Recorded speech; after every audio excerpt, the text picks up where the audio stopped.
Welcome once again back to the lab. It is your old Professor Pilk. And of course, today we need to talk about, well, honestly, the one thing that kind of irked me about this game. Honestly, there's a lot of talking points out there. A lot of people are just belting whatever they feel. And honestly, this hallway is kind of indicative of some of the complaints, but we'll address those at a later time. The main thing, and this is honestly more of just like a narrative issue, I honestly did not enjoy the fighting dojo here. So when you're first introduced to the Fists of Justice, basically, they kind of come across, to me it felt like Team Yell back from Sword and Shield. That's really what it felt like to me.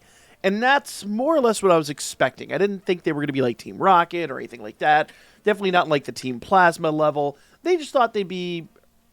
I just felt like they'd be more of like a nuisance or something that kind of show up and maybe periodically just tend to be a little bit of a comic relief. And honestly, by the time you actually interact with them, Ivor, the main guy you face in the Fists of Justice, is kind of a comic relief character. But he shows up well into the final ranks and frankly, like the last maybe third of the missions.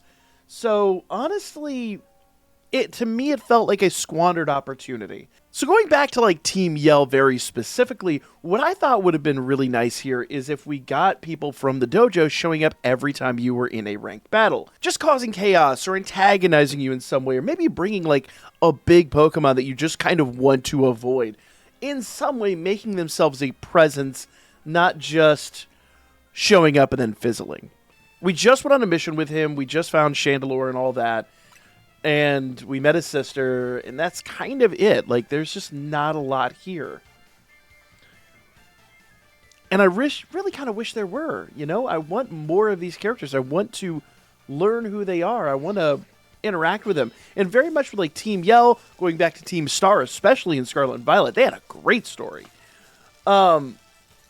Say what you will about the end of it all, but at the same rate, it was a fun story. Team Rocket, Team Plasma, those are the ones, Team Star even, are the ones that are going to stand out in my mind. I had long since forgotten about the dojo by the time we got to interacting with him. So here we go. Let's see if he can prove to be something more than just a flash in the pan. So I'm going to Mega Evolve Garchomp, because Mega Garchomp is an absolute beast.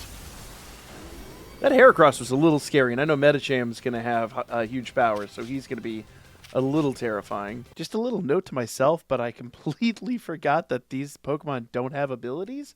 So he doesn't have huge power, so really he's not that scary. But nevertheless, thought I'd interject that here, because brain fart. Garchomp. Oops. Get that Dragon Claw out there. Ooh. And another Dragon Claw. One thing I do like about the fighting mechanics in this, and we'll talk about this a little bit more, but you can't just spam one move. And it's got like a stamina system, and I really appreciate that. Oh, Mega Phalanx! Yes, let's go. Say what you will, I kind of really do like Mega Phalanx's whole aesthetic, but let's see how they do in battle, you know? Awesome. Mega Phalanx versus Mega Garchomp. I'm going to go ahead and heal one more time. Garchomp's kind of just been my go-to on this one. Ooh, Garchomp, what are you doing, buddy? Got him. Now, I am extremely over-leveled at this point of the game. So, I'm not going to base it on the battle. I'm going to base it on his interaction here. So, let's see what he says. All right. So, they're processing my promotion. And we're now ranked D. So, awesome there. Let's see what he says. My justice didn't prevail. So, I'm assuming now he's kind of out of the story. Yeah. Understood. Aww. It's true that I act before I think, but I'm terrible at controlling my own strength. Surprise! He's literally the definition of mind over matter. Yeah.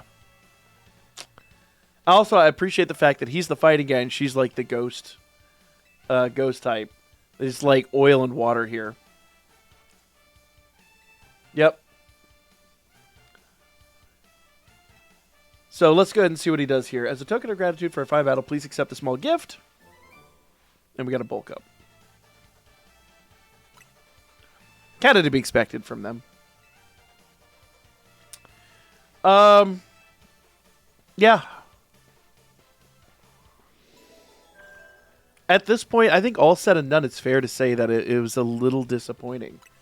Not game breaking. It definitely isn't tarnishing my my opinion of the game. But at this, really at this point, I wanted so much more out of them, and maybe further into the game, maybe they come back. Maybe they have a big comeback or something like that. But I'm going to presume, based on how Pokemon games usually go, that this kind of is what it is. Let me know what you guys thought. Were you guys underwhelmed by the dojo? Did you want more? Am I overthinking it? I really... Once again, kind of going back into it, remember, every game really had that kind of antagonistic team. I know Team Rocket were the main bad guys of the first game, but... And same with Team Plasma, and they did kind of branch out after that, and they became something a little more. Once again, talking about, very much about Team Yell. Team Yell was extremely unserious. They were never a terrible threat, but at the same rate, they were very fun to interact with. And when it came to the one, I guess it really wasn't so much a gym fight, but it was kind of that back alley fight sort of with the gym leader, where you kind of get introduced to Obstagoon and all that. Genuinely enjoyed that whole interaction. It was very, very fun. My interaction here, honestly, has kind of just been, why are we bothering? It's a story thread that I feel like we could have dealt with a little better. And once again, like I said before, if they were obstacles along the way, I would have felt so much better. There's just a little honestly, just the smallest amount of inconvenience in each rank up would have made it so much. This whole thing would have felt like an actual accomplishment. Instead, it's just another bump in the road on the way to rank A. But that's my opinion. Let me know you guys' opinion down below. Let's not talk about the graphics. Let's talk about all the, frankly, absurd talking points that people are nitpicking the game for. Let's talk about the dojo and maybe a few other story elements, but also keep it spoiler-free, guys, because game's not even been out a week. Let's wait a little bit longer before we start dropping major spoilers. But anyway, guys, like, share, comment, and I'll catch you all in the next one.